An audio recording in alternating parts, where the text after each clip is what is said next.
Let's see. Okay. All right, we are live. However, we are not live over on Facebook just yet. So please give me a second while we are getting ourselves up and rolling. Let's see, view stream on YouTube and copy streaming link. Okay, we're gonna make this tech stuff work. Our live stream with Foundation Chairwoman Joan Smith at, all right, we are posting right now. All right, so small technical difficulties today, but that's all right. We are posting. I'm going to make sure that we have all of our mutes on here. Welcome to the new edition of Cultivating Connections in the time of COVID. We are experiencing the wonderful world of technical issues, including earlier having had our internet down here because of windstorms. So all the things that could go wrong today have gone wrong, but we are still finally joining you live. I am with Joan Smith. She is the foundation chairwoman, which is for the Grange Foundation, our related 501c3. For those of you who haven't seen some of our other discussions where we've talked a little bit about the Grange structure, you in your local Grange are part of a probably 501c8 or 10. That means you're a nonprofit organization, but it does mean that you're a subordinate organization under a larger structure. Your national Grange is a 501c5. That is a specific designation by the IRS, saying nonprofit fraternal organization that deals with agriculture. Some other organizations are under that as well, like National Farmers Union, what have you. And then we have a related 501c3, which is the Grange Foundation. Our Grange board, the National Grange Board, is on that, as well as several at-large members. And Joan is one of those at-large members and is the chairwoman. So Joan Smith, it's great to have you here. Good afternoon, everybody. Good afternoon, Grangers. Hopefully you followed the link and hung in there with us for 10 minutes or so while we worked on the nature effects on our live broadcast today, as we're very windy here on the East Coast. So I come to you wearing some Grange garb, my lovely pink scarf and my Grange strong hat. So Loretta in our sales department would urge you all to buy some of these. We hope you have them, but more importantly, that you wear them and that you are connecting the Grange with your friends and neighbors, because they see you in your Grange shirts, your pants, or carrying your mug around. So today I want to share with you what is the Grange Foundation. How does it help Granges across the nation and Granges? So it services both the Grange itself as an institution called Grange number 123 and individuals with the Grange. And we're going to talk about that. Thank you, Amanda, for giving us an opportunity as the foundation, Grange Foundation, to share. Absolutely. I just want to remind everybody that if you have questions or comments for Joan, like always, please post them on our Facebook page. Even though we're coming to you live through YouTube to Facebook, we are monitoring that Facebook page. So if you have questions or comments, definitely share them, and I will make sure that Joan gets to answer them as she goes through. But Joan, up to you. Thank you. Thank you. So when I've been a Granger for I don't want to tell you, but at least 60 years.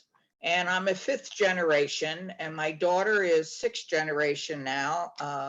So I come from a long line of Grangers. However, I was not real familiar with what the foundation was when I took the role as president of Potomac Grange in Washington, D.C. And then I said, I didn't know about it, and I'm a 60-year member. We need to tell you all a little bit more about what is the foundation and how can it support you in your efforts, and how do we raise money for the foundation or get money. And it was started in 1964 by our then current National Grange Master, Herschel Newsom.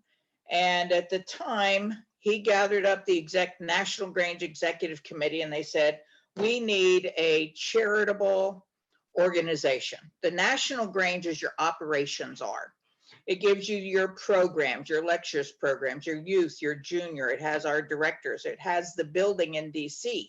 But we need an arm of the Grange that can give back to Grangers and Granges, and that would be a charitable nonprofit, which we established in 64. So that's been in existence for 58 years, 55 years. And it's been slowly building its assets, very slowly for the number of years it's been in existence. And I think part of that is because we haven't shared with you all as Grangers what it is and how it's helping you today. Maybe you've never seen how the foundation is helping you. So we're going to share with you today some ways that it supports activities for you and your Grangers. So it's a formal corporation. We have the National Grange itself, the Betsy Huber, the Amandas, the executive board. That is a corporation. And then we have a formal corporation called the Grange Foundation, our charitable arm, which is our 501c, as Amanda talked about as she opened this up. So its corporate bylaws were revised in 2013 and updated because it had been 50 years at that point, to better reflect today's environment and to change the structure of the foundation itself, to enlarge it. And we'll talk about that in a moment. But what is the purpose of the Grange Foundation? You probably don't know. I didn't know after 50 years in the organization until about 10 years ago. And it's to engage in charitable, scientific, and educational activities. Those are the three main purposes. You might call it the mission statement or the vision, is to engage in charitable, scientific, and educational activities. And that's what we're doing. We're going to share with you today some of those things that we have done to date and how you can help us do that in the future. If you're looking at the screen right now, you might see me. But if you're seeing Amanda throughout this discussion, you may see her later on. Look behind her head. And on the blackboard behind her, which is a wonderful visual technique. Right back here. Oh, there it is. Okay. So as long as I'm talking, they can see it. Yep. Okay. So you can see that right above her right shoulder is the Grange Foundation emblem. Right over here is the right there. And on the other side of her left shoulder is the right here. theme, right? Is the theme for this year, laid out by our national president, Betsy Huber. And behind Amanda, again, she's listing all of these live Facebook. We probably go to yourself, Amanda. Yeah, so we've got Friday. We actually have 3 of them tomorrow.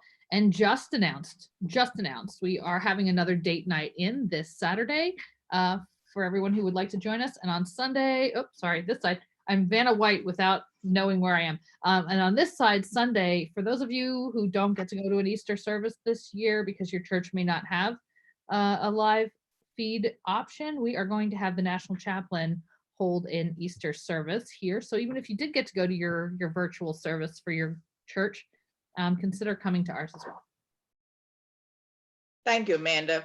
So tomorrow we're doing 3 what we would call educational formats. Remember, that's what the Grange Foundation is for: scientific, education, and charitable. So we're having a fun one, how to take pine needles and make a basket.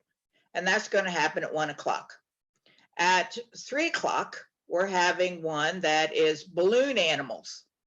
Fun, learn how to do that. I have a hard time tying the knot in it, but maybe some of you are more creative.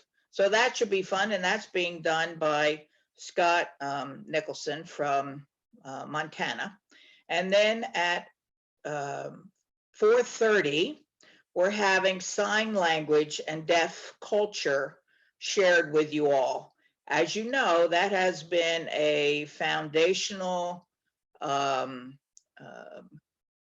charity event for the Grange since I was a junior Granger in 1955. So it was Dogs for the Deaf. Some of you have done that. Some of you are sponsoring deaf children, deaf schools, or hearing aids for people, or making visits to deaf schools. So all of that is part of both charity and education, depending upon what you're doing. And if you're doing hearing aids, you might group that under scientific. So we in the foundation have a sub fund called Deaf Awareness. And that Deaf Awareness program has a scholarship that many of you don't know, that the foundation sponsors for, oh gosh, as long as I remember. And there is a $2,000 scholarships that we give out every year that are available for you for a project within your state. So if you have an idea for a deaf awareness program, effort, support that you would like the Grange Foundation to help you with, you submit an application. It's online. Go to nationalgrangefoundation.org or grangefoundation.org, and you will find the application there. It must be submitted through your state Grange. They need to support your project. There is an application there, and I'm talking about this early in the discussion because the application is due May the 1st. So you have 2.5 weeks left to apply for that scholarship. Many of you are doing efforts now that you may not be aware that there is funds available through the foundation, $1,000, 2 of them. So yes. Could you give an example of maybe a project, and then could you also talk about why it's important that the grant applications come through state Granges for those Granges that have state Granges? So like, sure. Nevada is exempt here, you know, because there's Granges in Nevada. South Carolina, you are currently kind of being sheltered under North Carolina, so you would work in North Carolina on that. But why is it important that your state Grange have some responsibility there, and then what type of programs or opportunities are eligible? Correct.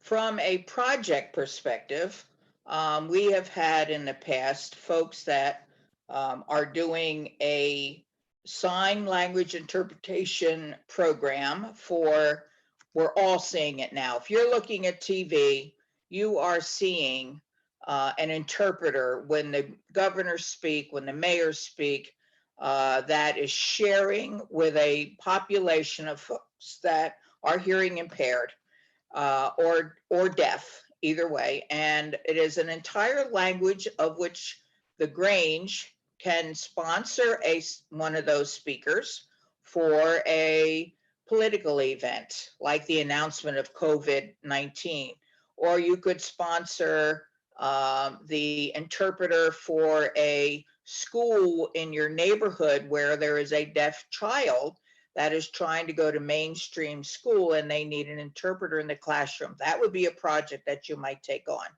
You could take on the deaf school in your state that requires a hearing aid, and they determine who gets that, and you would raise funds for that, as well as the grant from the foundation would help you come up with a way to raise funds to support the hearing aids that cost, you know, $4,000 or $5,000, or a child that has gone deaf because of an accident or a disease, that is a speaking person, but goes deaf as they mature, and therefore they need the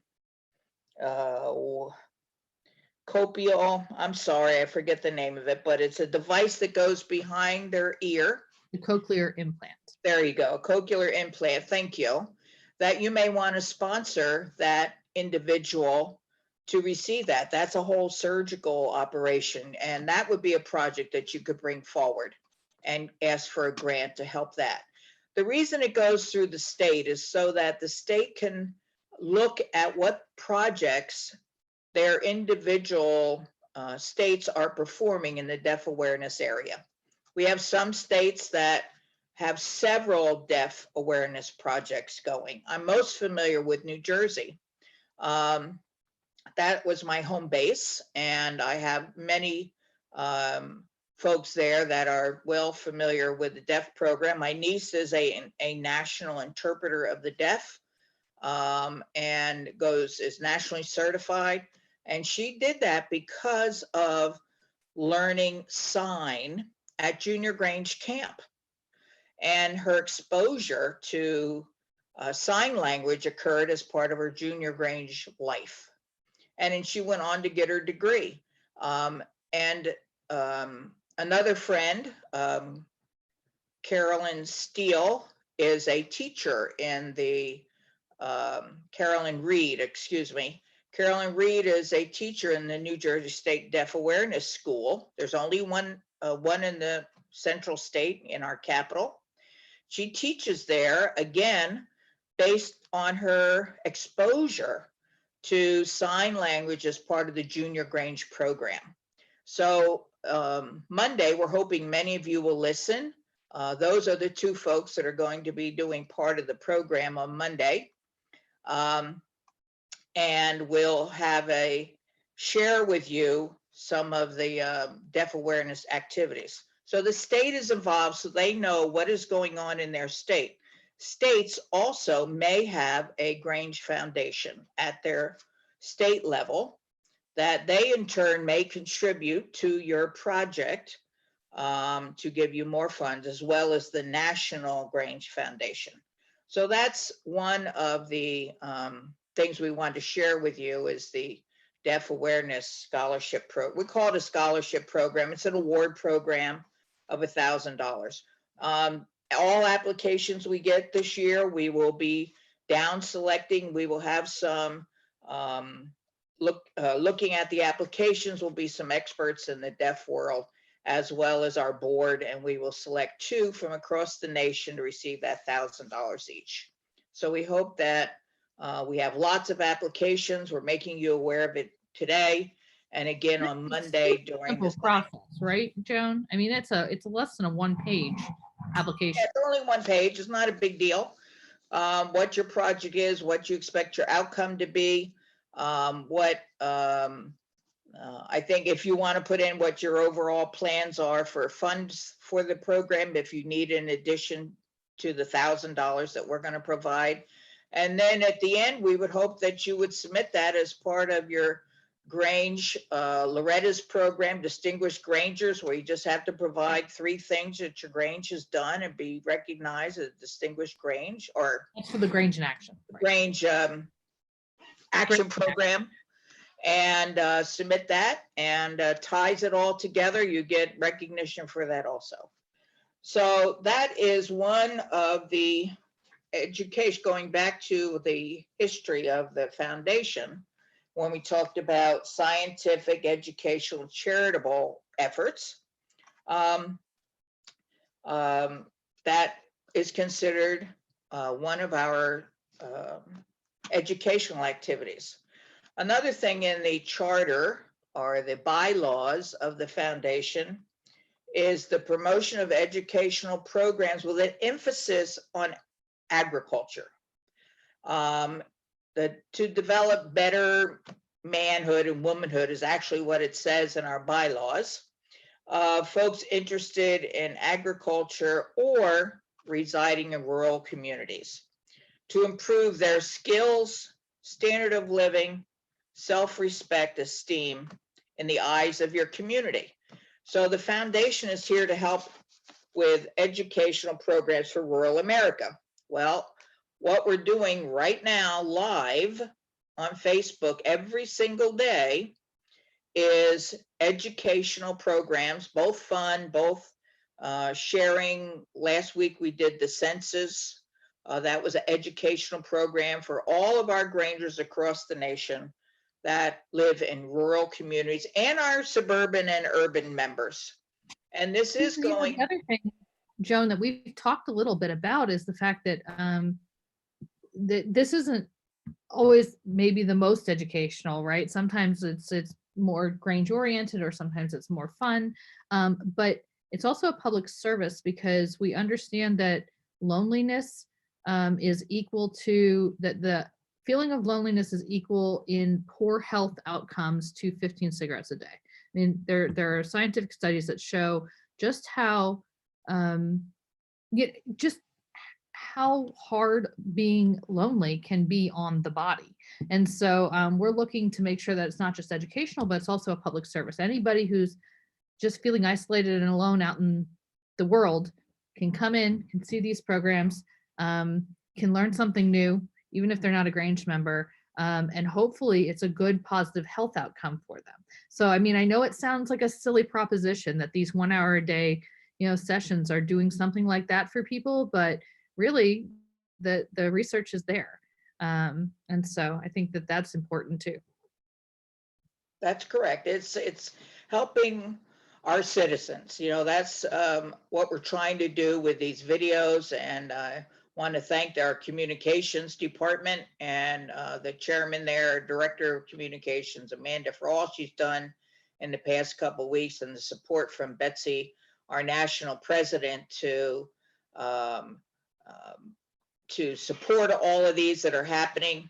And meeting the mission of the Grange Foundation.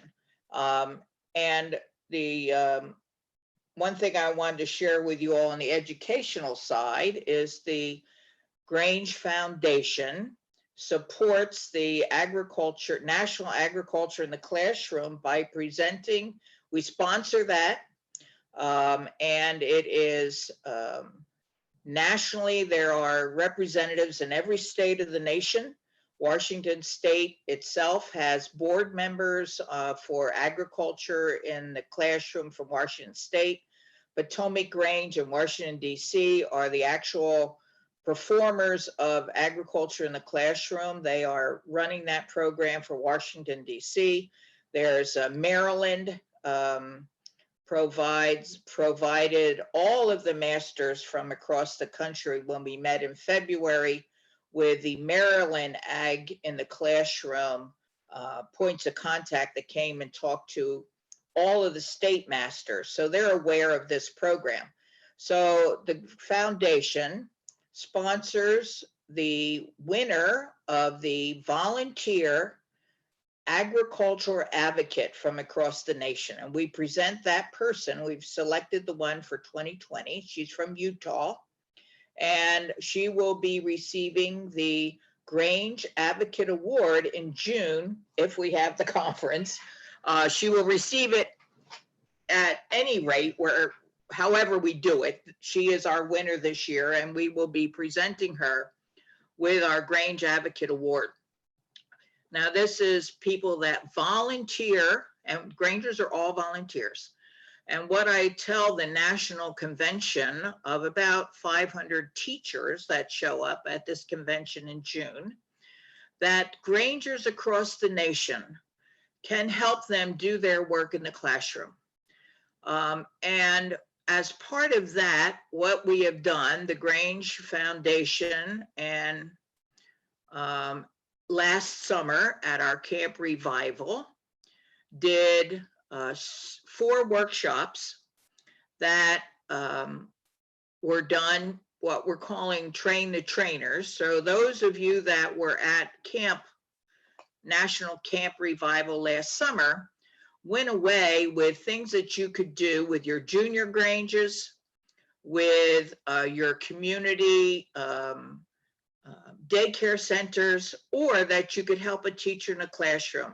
And what an opportune time that was, that we have now engaged Grangers across the nation to help teachers with agriculture in the classroom. Some of you from Grangers throughout the state have gone on and ordered some of these kits. Now these kits, this one's called cotton bowls, and that's not a typo error. It is BOLLS, the actual cotton ball that comes out of the field. I have to tell you, I'm 74 years old. I never saw a cotton field until about when I was in my mid 50s. There's a cotton ball, a real one, right off the vine, plant, I should say. And what we did at camp was this workshop we taught history. We talked about history of the founding of our country and slavery. Hello, am I on? You are, you're good. Okay, I do not have a picture on my end. So it was to gin a cotton bowl. And we did this at Revival. And now I have several folks that have contacted me who have ordered these kits from National Agriculture in the Classroom, NAITC.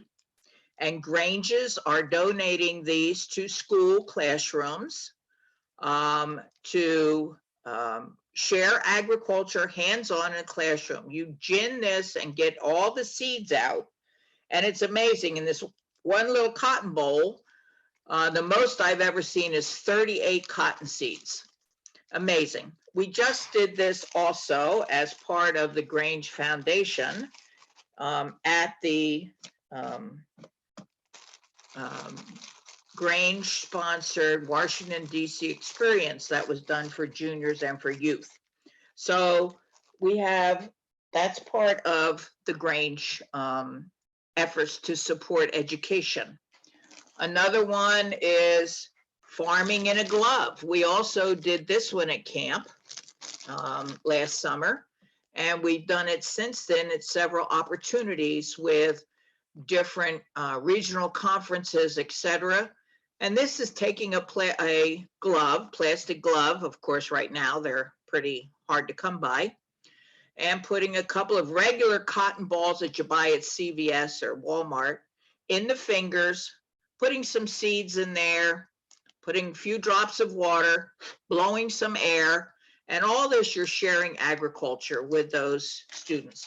But any of us today in this environment can take this to a classroom. Your school, your Grange can buy these kits. They're about $8, between $8 and $20, depending. It services 35 people, and you can share it with the teachers and help out those teachers. But you're helping out students learn about agriculture, and that's a charter of the Ag in the Class of of the Grange Foundation, is to share with others about agriculture and to make education part of that. So hopefully these are some ideas that you all can take back. The other thing is the dictionary program that you all, many of you on the line are doing that today, is giving dictionaries to the schools. That's education sharing. Grangers doing their work in the community, volunteering. You all raise money and you give dictionaries back to the community. That's what the foundation is about, is to give back to the community, education, charity, and scientific research. And talking about research and improving our communities, look what we've done in the past with the Postal Service and continued supporting rural delivery of the mail. The FCC, of which our worthy president was on that board for the past 2 years, and now this year she's on the FCC board looking after innovation in rural communities. And she is actually the president of the Grange Foundation board, and I'm the chairman. So she's sharing Grange values, Grangers needs, rural America needs, through her participation on that national board for bandwidth expansion and board she's on, I think, is precision broadcasting. So like your combines or your tractors with your GPS when you're trying to do your fields. So the Grange Foundation supports her in doing that work, which in turn supports all of us. Another thing for the goal of the Grange Foundation is conservation. Jim Foster, who is the president of the West Virginia State Grange, is on the board there for conservation. And he looks after and diligently is concerned with coal and fracking and mining. So the Grangers are involved across the nation in all aspects of conservation, the environment, which is important to all of us for the future. If you hadn't seen on COVID-19 sites, and the Himalayan mountains, for the first time, the peaks have been visible in 38 years, the first time you can see them, because there's no cars. You know, we have stopped driving, we have stopped polluting just with our car stops and our planes and our cruises. So that has made a tremendous impact on the environment and is being realized. So COVID-19, as horrible as it is having some benefits right now to our environment. So if we can just continue to do that support, and the Grange needs to support that. Another thing in our bylaws is support and encourage developmental programs. And one of those that's in the list in our charter is medical efforts. And for those of you that don't know, we have a wonderful relationship with a corporation called Riley, and that is concerning the opioid crisis that we're all facing.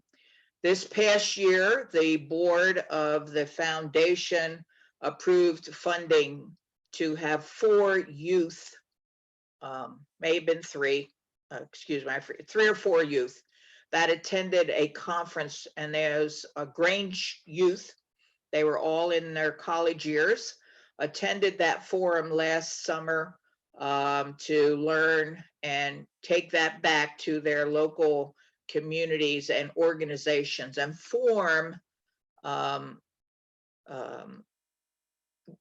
groups within their communities and states to help fight the opioid epidemic in America. So that was something else that the foundation has done. Promoting research. The Grange Foundation charter says that we will promote research in agriculture and economics, keeping statistics and in our agriculture communities. So last year in 2019, we were a sponsor, the foundation was a sponsor of a U.S. Department of Agriculture Foster Our Future forum that began last year, whose purpose it is to figure out how in the world we are going to feed a population of 10 billion people in 2050. So this is 2020. And from the birth of Adam and Eve till today, we have 7 billion people on the earth. However, in the next 30 years, we're going to have 10 billion. So that's a 3 billion increase in 30 years when we've been in existence for, 10 million, I think, years so far. So how are we in the agriculture community going to help feed the world? So they're looking for innovative ideas. So the Grange Foundation was a sponsor of that very first forum in February of 19 to help pull together experts, academia, doctors, agricultural folks, Department of agriculture under Director Purdue, et cetera, to pull together experts to help solve this crisis of feeding the world in 30 more years. And the last one I want to talk about is our foundation charter is to foster leadership and self-reliance among youthful members, our own members, our juniors, our youth, and to provide them with training opportunities and public recognition for worthwhile efforts that they've done. I'm sure many of you out there are former princesses, both junior or youth, princess, princes, now we call them ambassadors, young couple, through your years in the Grange. And those are part of your ability to go to national Grange sessions, to go to regional meetings, is through the Grange Foundation. We have funds set up. You used to get letters regularly, and now you get requests for funds from the youth department and the junior department to provide them with funds. Those of you that have been beneficiaries of that in the past, when you were, 30 years ago or 50 years ago, whenever, as a royalty, has given you your life in the Grange purpose. You met wonderful friends that you're still friends with today. Several met up at Grange Revival Camp last summer that had not seen each other since they were royalty together 35 years ago. So those experiences are with you forever, and it inspires you as a Granger to continue your support to the Grange. We hope that you'll remember those experiences. The only way we can continue to do that for today's youth, today's juniors, and the future is through contributions that you give. So the Grange Foundation is sustained by Grangers and Granges. We know we're competing with, you're trying to fund your own Grange, you're trying to fund your state foundations, but we hope that you all will consider what the National Grange Foundation does, and you'll help us by contributing to us so that we can send the national youth team to convention. They can learn more about how we perform at the national convention. And those that are participating in the public speaking contest and the sign a song, please contribute to the Grange, National Grange Foundation. So Joan, I have some questions that have come in. Great. And some have been sent through our Facebook and a couple to me personally. So again, as usual, if you have my personal email or phone number and you want to text me during these, you're welcome to do that. The first question I have is, basically, there's a lot of Grangers who don't have a lot of money right now, or especially are concerned about money right now, but may still want to support. Are there other ways? So I'm thinking of the bequests and the things like that, but I'll leave that question to you. Amanda, I sent you a couple of slides. I can't see anything now, but if you could put up the slide that shows our fund types.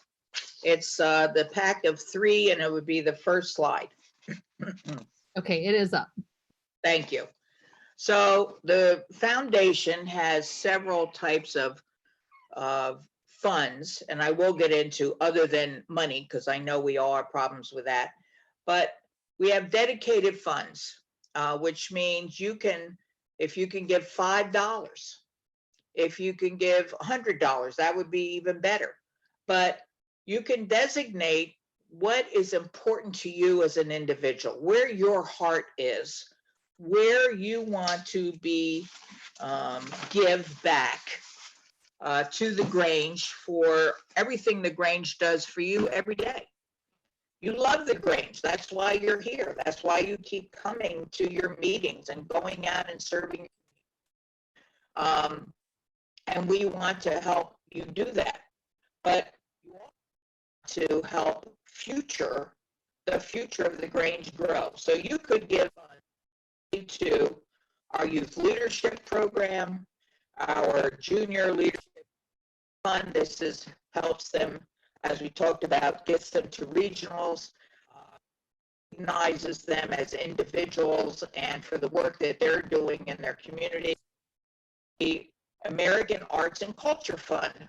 I didn't know this existed myself until 8 years ago, that we have a fund that's set aside for American arts and culture, which might be a project for local art museums, or it may be to we get for grants at the National Grange Foundation to move a facility perhaps in a community that a Grange feels really is a benefit, and they might ask for funds to put a new front in a local art museum. And if we feel that's a valuable community effort and we have sufficient funds to do it, we might help them out with that. Community and Leadership Development Fund. That's for anyone, not just a youth or a junior. That's for any community leadership development fund that we may get a request for you annotate how it fits into that description. Give more information on that. I talked earlier about our Deaf Awareness Fund, and there are specific awards, $1,000 each for that. And the Grange, many of you out there probably Kelly Farm. If you were at National Convention last year, you actually visited Working Farm, which this is from our founder, Oliver Kelly. It's where we established at that farm, the Kelly Farm environment from the late 1800s. It is students from all over this tri-area, and we contribute to that as a national every year. That may be something that gets your heart going. So you may want to give a donation for that, or your Grange may want to raise funds for the farm. And it's important to gather them together in one place. Like we have states that have a fundraiser for and they provide it to the National Foundation. We can give a bulk number instead of the California 100 here and 50 there and 200 there. We can gather it all up and issue them one check from the Grange Foundation, which then they really have to do a bigger effort. And it just doesn't get trickled away because it's $100. It becomes money that they can build a new fence from the contribution from the national 2020, something like that. The second, I just want to acknowledge that we do know that we're having a little bit of audio issue. Joan is in rural Virginia, and so I know that it's a bad windstorm here, and I'm sure it is there. So if you are experiencing hearing any issue, understand we do understand there's a problem, and we're hoping that it comes back online. But if it gets to the point where we are really garbled, I'll make sure to take over until Joan's able to get back on with a better connection. So just so you know, we do acknowledge there's a problem, but please bear with us. Okay, Joan. Amanda. I have lost visual, so I'm glad at least the voice is still working.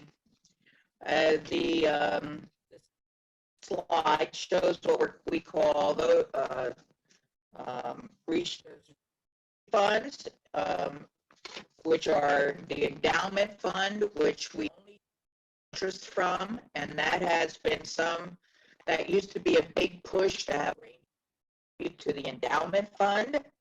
And then we only can use the interest, the endowment. And then earmarks. And these are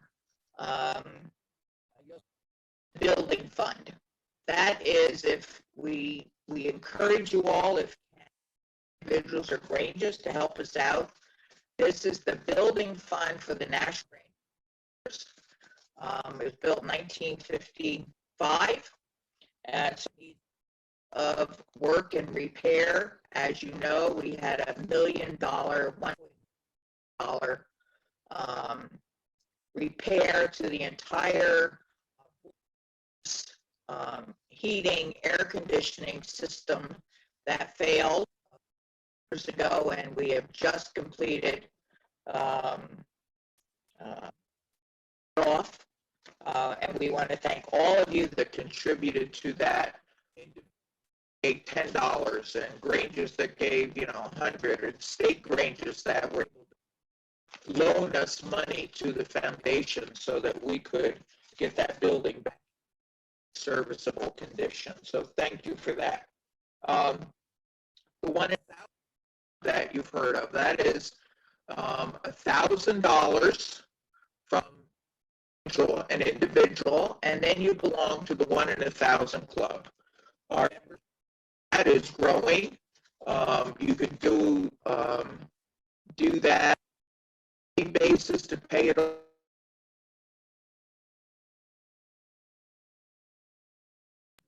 Okay, we have lost audio of Joan at this point. I know that she has not yet figured out that we've lost audio. So again, bear with us to see if we get that back. Okay, we hear you again, Joan, but you're out for quite a while. Okay. So I know that you were talking about some of these other funds. I'm going to take over the audio for just a second while hopefully yours clears up. You're talking about some of these other funds. I'm going to go off. Okay, you're going to go offline and come back. Well, then I'm going to use this moment to pitch the Fellows Fund information. How's that?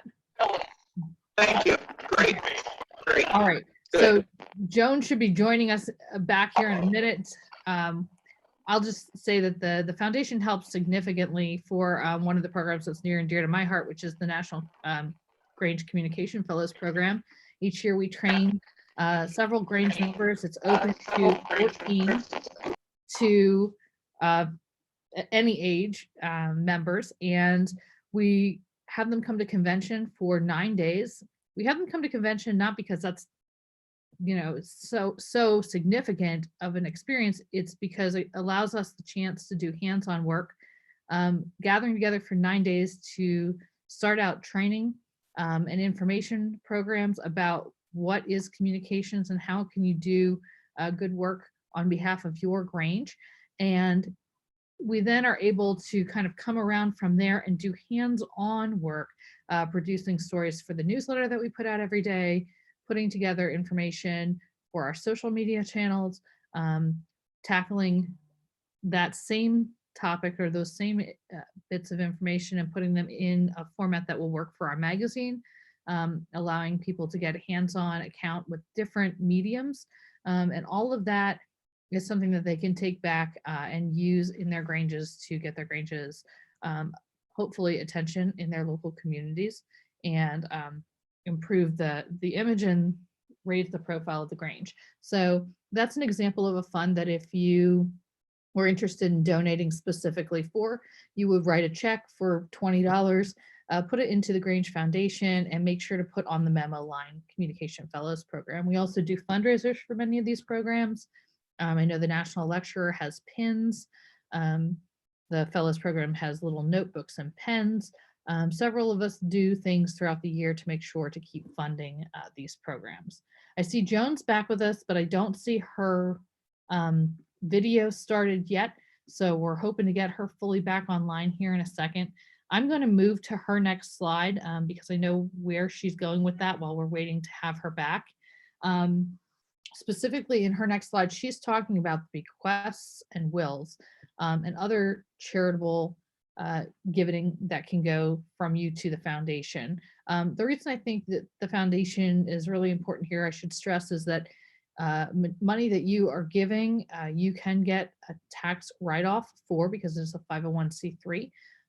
Obviously, that's based on the amount of money that you're paying in and things like that. So certainly you want to contact a tax advisor, but you are provided a summary of your gifts or a thank you letter for your gifts, typically, and you can take a deduction for your giving. Also, when you give something to a 501c3 like Grange Foundation or another one, through your will or as a bequest, that takes a significant burden off of your loved ones or descendants, who will also be receiving some portion of your estate.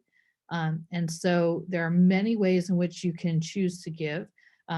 You may not know that you would have several, maybe thousands of dollars more than you expect because of appreciation of stock, the way in which life insurance policies are paid out, or those type of things. So you can make either lump sum determinations, for example, saying that you'd like to give $5,000 to the foundation.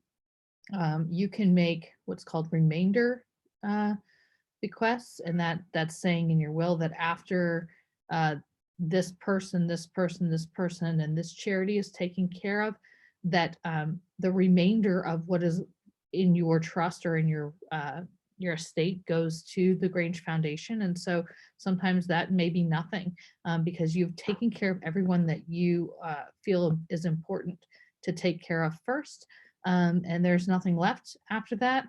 Sometimes it will be quite a significant amount, and you're never quite sure, I think, until you get through an estate. If you've worked on one of those, you do know that that's kind of complicated. And so I think the remainder trust or the remainder bequest is a good way to go. And I believe that we're getting Joan back. I at least see her on video, and I have not heard her on audio. So Joan, give me a heads up when you're back. In the meantime, I'm going to let her talk about the IRA.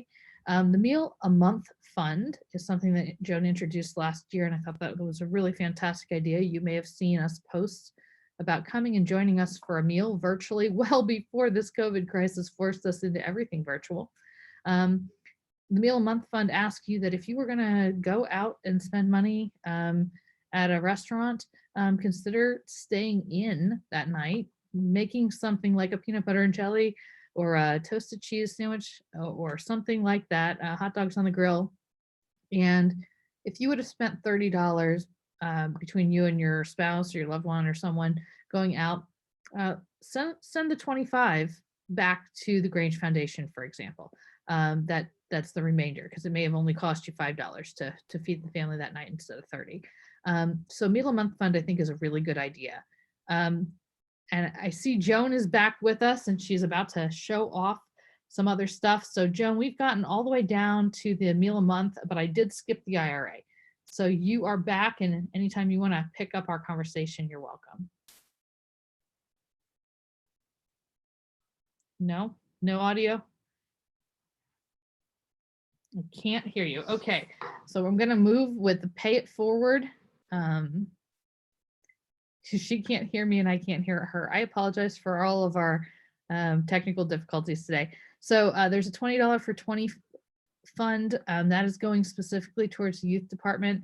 The idea is that everyone gives $20 towards the youth department in 2020, and you will have seeded a fund that they can live off of for quite a number of years, and they won't have to keep knocking on the door to ask. And one of the last things Joan was standing up and showing us, but unfortunately you weren't seeing, is this In This Together shirt.weebly.com link. It is our fundraiser shirt that we have we have made available here, and I'm going to share my screen with that shirt information here in just a second. In This Together shirt.weebly.com.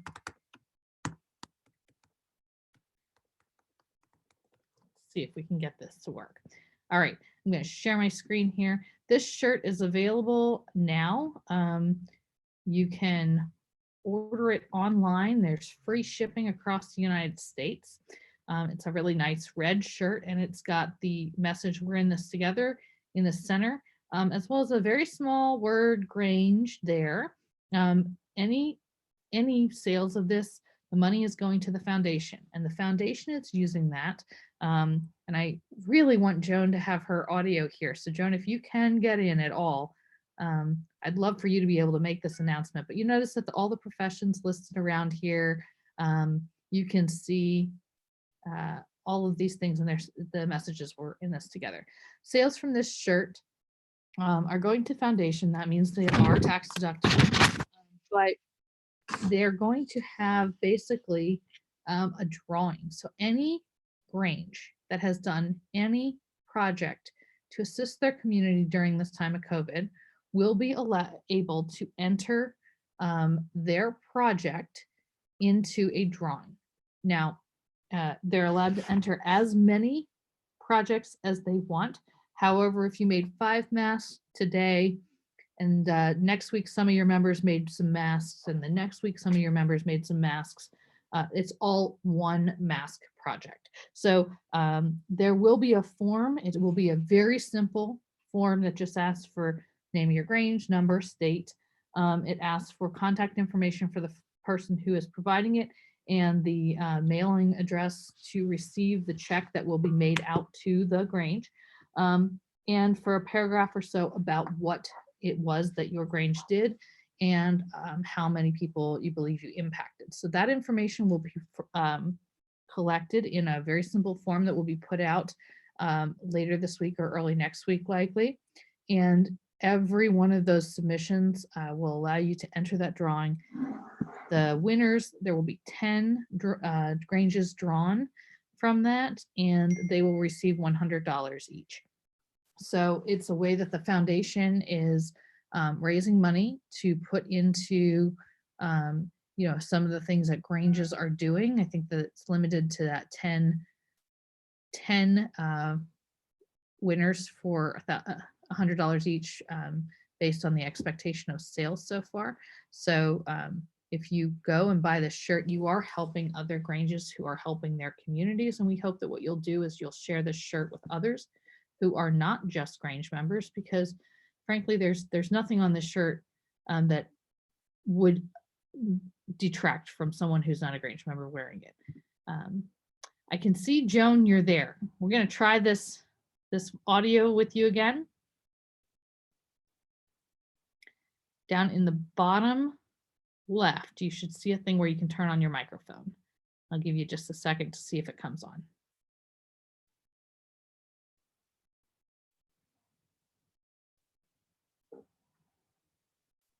Let's see. All right, I don't see her coming back to us, and so I apologize for that. Joan, I know that we have a couple other questions that have been submitted, and I think I'm going to submit them to you in writing by email. So if you have any questions, anyone out there about Grange Foundation, you can post those or you can send them to me. And I will get them to Joan, and I'm sure that we might do this again, specifically talking about the projects that Granges are doing across the country and how those projects can be entered into this, basically this scholarship or reimbursement program, whatever it's being called, that was just passed last night by the Grange Foundation Board. So we will get more information out to you about that next week early. We apologize for all of our technical difficulties, but we were really glad that you joined us. We're going to sign off now, and hopefully all this technical stuff will be taken care of by tomorrow, when, as you see, we have several of these events coming up. And so we enjoyed being able to bring you this information. If you have any questions, please email them to myself or to Joan if you know her email, and I will get it over to Joan and we will get those answered for you. We look forward to lots of shirt sales. We look forward to lots of donations. We thank you all for all that you're doing for Grange Foundation and for all of our funds. Be safe, be well, stay healthy. Join us for more of these, and wash your hands.